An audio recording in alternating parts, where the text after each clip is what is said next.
हर हर महादेव, जय भोलेनाथ। ये दादी की कहानियां हैं और मैं शैलेश कुमार आप सभी को कहानियां सुनाता हूं।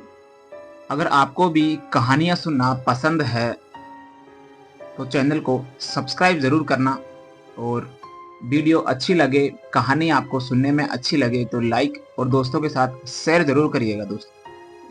दोस्तों, ये जो कहानी है एक बूढ़ी दादी की कहानी है जो हर रोज महादेव की पूजा करती है, शिवलिंग पर जल चढ़ाती है, दूध चढ़ाती है, बेलपत्र चढ़ाती है।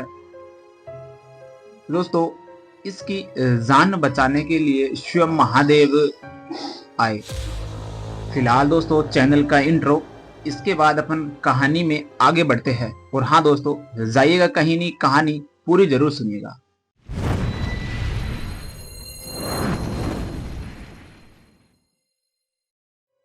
दोस्तों, ये जो दादी है ये उत्तराखंड के एक पहाड़ी इलाके में रहती है, और इनके जो पति है वो लगभग 2 साल पहले ही इनका देहांत हो चुका है। अभी ये इनके 2 बच्चे हैं, 2 लड़के हैं जो कमाने के सिलसिले से अधिकतर बाहर सिटी शहरों में ही रहते हैं। कभी कभार होली, दिवाली ऐसे बड़े त्योहारों पर अक्सर ये घर लौटा करते हैं। तो घर के अंदर जो गांव है, उनका गांव में जो घर है वहां पर अकेली बूढ़ी दादी ही रहती है। दोस्तों, ये जो दादी है, घर के पास में ही एक शिवलिंग है, एक शिव जी का मंदिर है, जहां पर दिन भर अपना मन नहीं लगता तो ये सुबह उठ के दिन में शाम को जब इनको बेचैनी होती है तो ये जाके मतलब मंदिर में भगवान के भजन करने लगती है। तो कभी पानी चढ़ाती है दिन में 2-3 बार, तो कभी पास में मतलब बेल पत्र का पेड़ है, कभी उस पे पेड़ से बेल पत्र तोड़ के लाती है और शिवलिंग पर चढ़ाती है। यानी कि मैं कहूँ तो अपना मन को बहलाने के लिए शिवजी के मंदिर में जाकर बैठ जाती है। जितना वक्त इसे मिलता है अपनी दिनचर्या से खाना बनाना, बातचीत करना, घर का छोटा मोटा काम करने के बाद में जितना भी इसको वक्त मिलता है, अगर कोई इंसान, कोई गांव के व्यक्ति इससे बातचीत करते हैं तो ये उससे बातचीत कर लेती है, नहीं तो बाकी जितना टाइम होता है ये महादेव की भक्ति में ही बिताती है। सब कुछ दोस्तों बढ़िया ही चल रहा होता है। 2 वक्त का खाना दादी को मिल रहा होता है, मौसम भी अच्छा होता है। लेकिन दोस्तों एक दिन क्या होता है कि सर्दियों का मौसम होता है, सर्दियों का जो टाइम होता है जनवरी फरवरी का टाइम, उस टाइम में होता क्या है कि इनका जो घर है जहाँ पे ये रहते हैं, जो गांव है, वो जो पहाड़ी इलाके पे मैंने आपको स्टार्टिंग में बताया था, तो सर्दियों के टाइम में उस पहाड़ों पर बर्फ बारिश होने लगती है और बर्फ छा जाती है वहां पर। तो दोस्तों एक रात को जब ये सब गांव वाले सो रहे होते हैं तो अचानक से ही तेज हवाएं चलती है, आंधी चलती है और बर्फ बारिश होने लगती है बहुत तेज। अब दादी जो है, इस दादी का जो घर है एक कच्चा घर है दोस्तों, एक कहे तो कुटिया टाइप में बना रखी है, कच्चा टाटा गांव में जिसे बोलते हैं।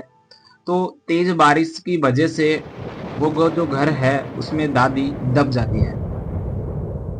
वह काफी रात को चिल्लाती है, आसपास के जो गांव वाले हैं उनको आवाज लगाती है, लेकिन बारिश तेज होने के कारण, हवाएं तेज चलने के कारण सब अपने घरों में रहते हैं, तो कोई भी दादी की आवाज नहीं सुन पाते। दादी दोस्तों काफी कोशिश करती है, जितना उसके अंदर कहे तो शक्ति होती है, दम होता है उतना, लेकिन वो उस घर से, फंसे हुए उसके घर से नहीं निकल पाती। अभी दोस्तों कहते हैं ना कि जिसका कोई नहीं होता उसका भगवान होता है, तो वो अपनी हिम्मत को एकदम हार चुकी होती है।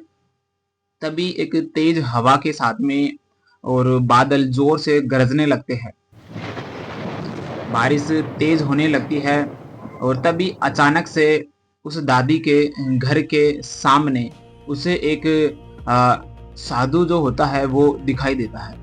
उस साधु के बड़े बड़े बाल जिनसे बर्फ गिर रही थी, और चेहरे पर एक तेज मुस्कान थी, और हाथ में त्रिशूल लेके खड़े थे। तभी वो दादी की ओर मुस्कुराते हैं और अपना कदम अंदर बढ़ाते हैं। वहां अंदर जाने के बाद में वह दादी को उस जो उनकी जो कुटिया टूट गई थी बारिश में, उससे बाहर निकालते हैं और एक पहाड़ी के नीचे जहाँ पे वो सुरक्षित रह सके वहां जाके बिठाते हैं। वहां बिठाने के बाद में जैसे ही दादी कुछ बोलती, उससे पहले ही वो साधु बोलता है कि दादी माँ,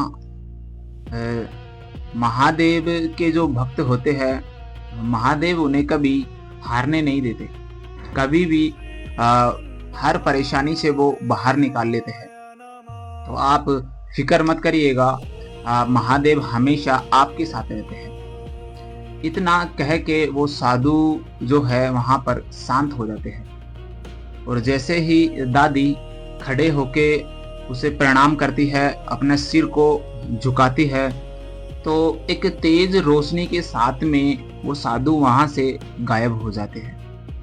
तभी दोस्तों सुबह होता है अगले दिन, और जैसे ही गांव वाले, मौसम सब कुछ ठीक होता है, गांव वाले अपने घरों से बाहर निकलते हैं तो देखते हैं उस दादी की जो कुटिया है वो तो टूट चुकी होती है, लेकिन वो दादी वही नित्य क्रम जो हर रोज करती है, सुबह उठकर अपने मंदिर में ही पहुंची, मतलब उन्हें मंदिर में ही मिलती है, पानी चढ़ा रही होती है, भोलेनाथ की सेवा कर रही होती है।